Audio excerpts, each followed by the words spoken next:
नमस्कार दोस्तों, एक बार फिर हाजिर हैं हम बॉलीवुड की एक धमाकेदार मूवी लेकर जिसका नाम है एस्केप रूम मौत का खेल। इस मूवी की शुरुआत वर्ष 2003 में होती है और हमें दिखाया जाता है कि सोनिया नाम की एक महिला और उसकी बेटी क्लेयर अपनी हवेली में आती है। क्लेयर अपने पिता हेनरी से मिलना चाहती है, लेकिन उसकी मां उनकी बिजी होने का हवाला देते हुए उसे मिलने से इनकार कर देती है। पता चला कि हेनरी एक मिनोस नामक कंपनी के लिए काम करता है जो एस्केप रूम डिजाइन करती है। वे जीवित रहने के खेल आयोजित करने के लिए लोगों को उन कमरों में फंसाते हैं, जबकि अमीर लोग विजेताओं पर दांव लगाते हैं।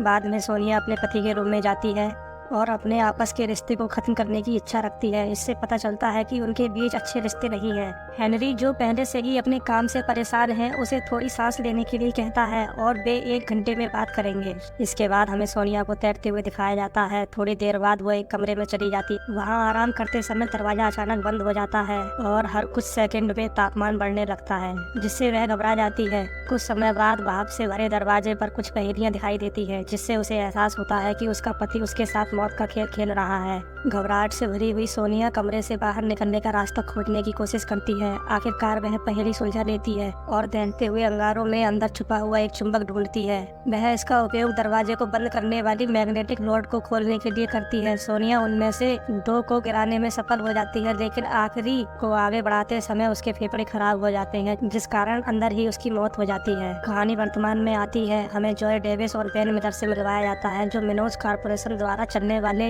एक एस्केप रूम से बचे हुए लोग हैं।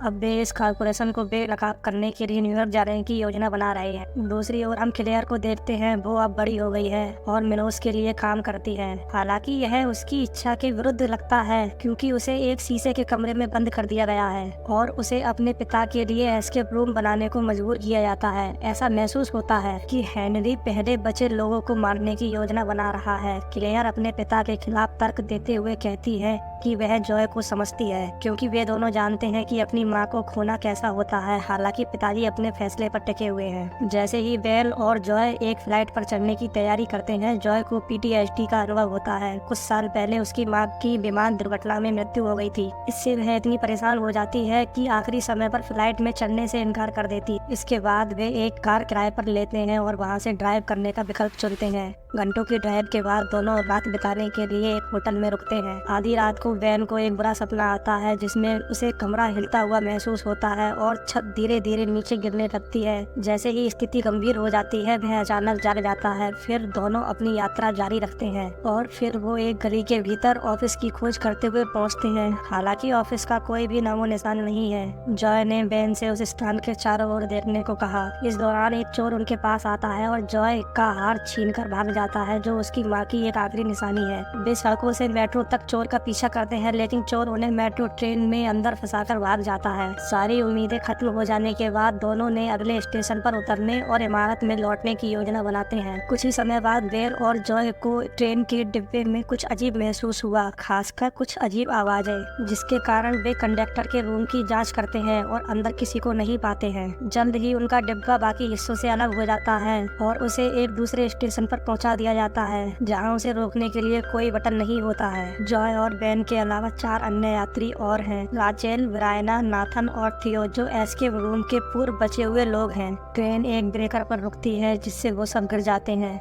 जैसे ही वे खुद को इकट्ठा करते हैं, ट्रेन में बिजली फैल जाती है, जिससे उन्हें एहसास होता है कि वे एक बार फिर मौत के खेल में पहुंच चुके हैं। थियो अपनी पत्नी के जन्मदिन के लिए घर जाना चाहता है, इसलिए वह सहायता की उम्मीद में डिब्बे में एक बटन दबाता है। हालांकि उसे केवल एक रिकॉर्ड किया हुआ मैसेज मिलता है। वह उन्हें बताता है कि जीवित रहने के लिए उन्हें गेम खेलना होगा। वे लोग सुराग ढूंढने के लिए विभाजित हो जाते हैं। नाथन को एक छुपा हुआ बैग मिलता है, जिसमें एक तौलिया और एक धातु का हैंडल होता है, जबकि ब्रायना को एक बंद दरवाजा मिलता है। इसके तुरंत बाद उन्हें पता चलता है कि कंडक्टर की स्लॉट मशीन से बचने के लिए उन्हें अल्फाबेट टोकन इकट्ठे करने होंगे। उन्होंने एक संकेत भी देखा, जिस पर लिखा था, सभी झूठे विज्ञापन हटा दिए जाने चाहिए। इसका अर्थ जानने की कोशिश में उन्हें कई विज्ञापन मिले, जिनमें कुछ अक्षर गायब थे। इस समय जॉय को पता चलता है कि वर्णमाला में 26 अक्षरों के समान 26 हैंडल हैं। इसके बाद वे गायब प्रत्येक अक्षर के लिए संबंधित हैंडल निकालते हैं, जो वास्तव में काम करता है। फिर वे हैंडल से कई सिक्के निकालना शुरू करते हैं। जैसे ही बिजली तेज होती है, थियो इसका पहला शिकार बन जाता है, जिससे उसकी मृत्यु हो जाती है।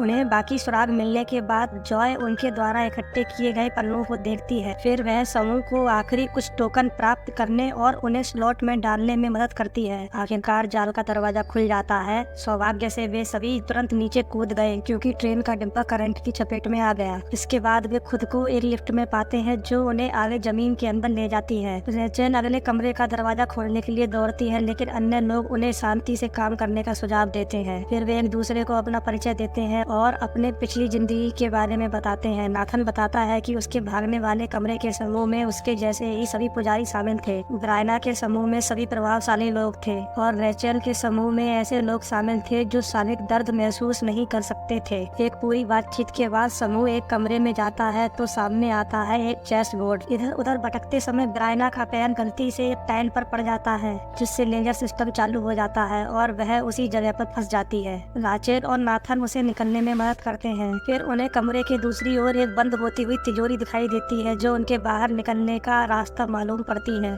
उन्हें वहां पहुंचने के लिए टाइलों के बीच से सही पैटर्न ढूंढना होगा। केवल 10 मिनट का समय शेष रहने पर वे लोग सुराग ढूंढना शुरू कर देते हैं। उन्हें जल्द ही लॉलीपॉप के अंदर एक चाबी मिल जाती है जिसे वे लॉकर में लगाने का प्रयास करते हैं, लेकिन वो चाबी उनमें से किसी की भी नहीं होती है। जॉय को एक लॉकर मिलता है जिस पर संख्याओं के बजाय सोनिया का लेवल होता है। इसे खोलने पर उसे कुछ खाली बिल मिले जिनमें 4 अंकों का कोड छिपा हुआ था। नाथन इस कोड को एटीएम में दर्ज करता है जिससे 4 दीवार घड़ियां अलग अलग समय दिखाती हैं। फिर वह टाइम्स के साथ घड़ी के समय का मिलान करता है और टाइम्स का पैटर्न पता करने के लिए आगे बढ़ता है। साथ ही औरों की याददाश्त के लिए लॉलीपॉप का निशान भी छोड़ता है। एक जगह पर वह भटक जाता है और गलत टाइम्स पर पैर रख देता है जिससे लेजर चालू हो जाता है और वह जमीन पर गिर जाता है। ब्रायना और राचेल ने लेजर को बंद करते हुए जल्दी से उसे उठा लिया। केवल 1 मिनट शेष रहने पर जॉय टाइम्स के साथ शेष पैटर्न को ढूंढती है और सब लोगों को बाहर निकालने के लिए मार्गदर्शन करती है, जिसमें बेन नाथन को ले जाता है। आखिरी कुछ सेकंड में जॉय दौड़ लगाती है और मुश्किल से तिजोरी में प्रवेश कर पाती है। एक बार अंदर जाने पर वे लोग खुद को एक गुफा में पाते हैं। जल्द ही गिरनी शुरू हो जाती है। वे बाहर निकलने की ओर भागते हैं और समुद्र तट जैसे एक कमरे में पहुंच जाते हैं। बिना समय बर्बाद किए वे सुराग ढूंढना शुरू करते हैं और एक मेटल डिटेक्टर की खोज करते हैं। इसका उपयोग करके वे एक स्थान का पता लगाते हैं और खुदाई शुरू करते हैं। वे जल्द ही एक लंगर निकालते हैं, लेकिन इससे पहले कि वे इसे बाहर निकाल पाते वहीं पर रेत का दलदल दिखाई देता है जो रेचेल को अंदर खींचना शुरू कर देता है।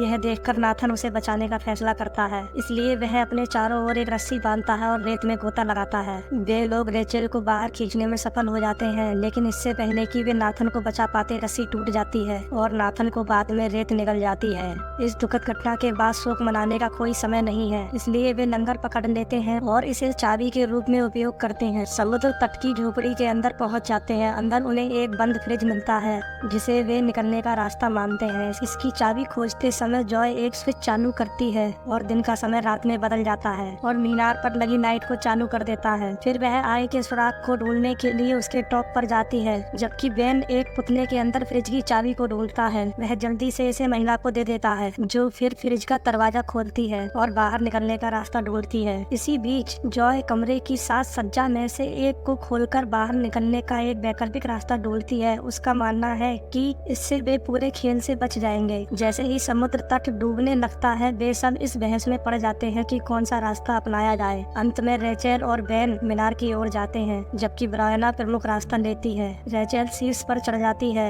लेकिन सीढ़ी बंद होने के कारण बेन वहाँ तक नहीं पहुँच पाता है, जिससे वह रेत में गिर जाता है। जॉय सदमे में रह जाती है, लेकिन रेचेल उसे बहुत देर होने से पहले आगे बढ़ने के लिए मनाती है। इसके बाद दोनों एक मैन हॉल में पहुंच जाते हैं। जॉय, जो अपने दोस्त की मौत से सदमे में है, खुद को दोषी ठहराने लगती है। रेचेल उसे शांत करती है और कहती है कि यह मिनोस की गलती है, उसकी नहीं। वह उसे यह भी याद दिलाती है कि अगर वे हमेशा के लिए आजाद होना चाहते हैं तो उन्हें मिनोस को रोकना होगा। वह जॉय को आगे बढ़ने के लिए मना लेती है और दोनों मैन हॉल से होकर निकल जाते हैं। कुछ ही समय बाद उन्हें एक सीढ़ी मिल जाती है जिससे वे शहर की सड़क पर निकलती हैं। पहले तो वे बहुत खुश होते हैं, लेकिन जब उनका का सामना सुराग की तलाश में घबराई हुई ब्रायना से होता है तो उनकी खुशी कम हो जाती है। इससे उन्हें एहसास होता है कि वे अब भी खेल में हैं, क्योंकि ब्रायना कुछ समय के लिए वहां रही है। इसलिए वह उन्हें बताती है कि जब भी टाइमर शून्य पर जाता है तो हर बार तेजाब की बारिश होती है और उन्हें रोलिंग शटर की चाबी ढूंढनी है। वे किसी तरह चाबी ढूंढने में कामयाब हो जाते हैं, लेकिन यह काफी नहीं है क्योंकि वहाँ कई ताले लगे हुए हैं। टाइमर खत्म हो जाता है, लेकिन सौभाग्य से समय रहते हुए उनकी सुरक्षा करने के लिए एक सनसेट सामने आ जाता है। तभी उन्हें एक फोन बूथ की घंटी बजती हुई सुनाई देती है, लेकिन दूसरे ताले के कारण वे अंदर नहीं जा पाते हैं। उसी समय वे स्टोर में एक टीवी पर चल रहे समाचार प्रसारण को सुनते हैं, जो उन्हें संकेत देता है ताले को पिघलाने के लिए उन्हें एसिड पानी इकट्ठा करने की जरूरत है। वे लोग यही काम करते हैं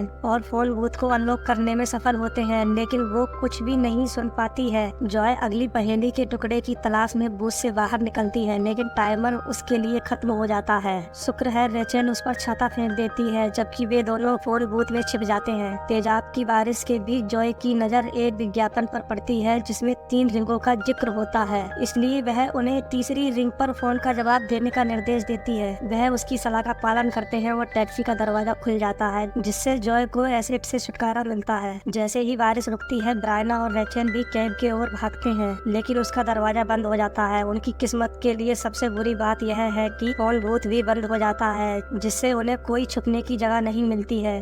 वे अंदर जाने का रास्ता खोजने की पूरी कोशिश करते हैं, लेकिन कोई फायदा नहीं होता है। जैसे ही टाइमर खत्म होता है, रेचल अपनी किस्मत को स्वीकार करती और ब्रायना को भी समझाती है। वे एक दूसरे को पकड़ते हैं क्योंकि तेजाब की बारिश उन्हें पिघला देती है। दूसरी ओर जॉय को क्लेयर के क्लास रूम के ठीक बाहर ले जाया जाता है। जैसे ही क्लेयर वहां से भागने के लिए मदद की गुहार लगाती है, जॉय भागने वाले कमरे के ब्लूप्रिंट को देखती है, जिससे उसे एहसास होता है कि वह वही है जिसने उन्हें डिजाइन किया है। क्रोधित होकर वह उस पर चिल्लाती है और उस पर हत्यारा होने का आरोप भी लगाती है। क्लेयर उसे बताती है कि उसके पिता ने उसे ऐसा करने के लिए मजबूर किया था। उसका विश्वास हासिल करने के लिए वह बेन के अभी भी जीवित होने के फुटेज को दिखाती है। साथ ही यह भी बताती है कि उसने उसे बचाने के लिए किक स्टैंड के नीचे एक गुप्त एक्सट्रैक्टर टैंक बनाया था, लेकिन दुर्भाग्य से गार्ड उसका पता लगा लेते हैं और उसे एक अंतिम कमरे सोना में फेंक देते हैं। यह देखने पर जॉय ने क्लेयर से कुछ करने के लिए कहा। क्लेयर उसे बताती है कि कुछ करने के लिए पहले उसे कमरे से बाहर निकलना होगा। इसके लिए उन्हें एक और पहेली सुलझानी होगी। क्लेयर उसे यह भी बताती है कि कमरे की ऑक्सीजन खत्म होने से पहले उनके पास केवल 2 मौके बचे हैं।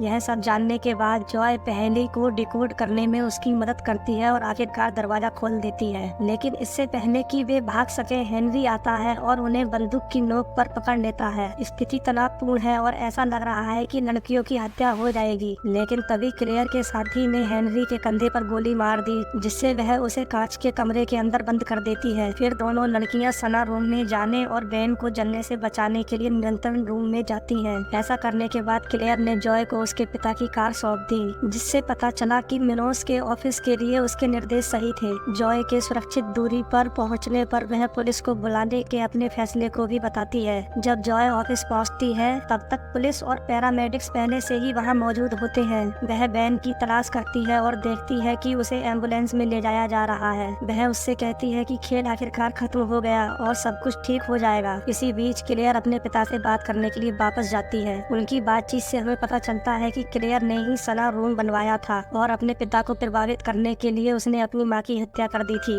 वह इस बात पर निराशा व्यक्त करती है कि उसने इसका सारा श्रेय कैसे ले लिया। अंत में वह गलत कोड दर्ज करती है और कांच के कमरे से ऑक्सीजन की आपूर्ति बंद कर देती है और फिल्म ही खत्म हो जाती है। अगर मूवी पसंद आई हो तो लाइक करें, शेयर करें। ऐसी और मजेदार वीडियो देखने के लिए हमारे चैनल को सब्सक्राइब करें और हाँ, बेल आइकन को दबाना ना भूलें। जय हिंद, वंदे मातरम।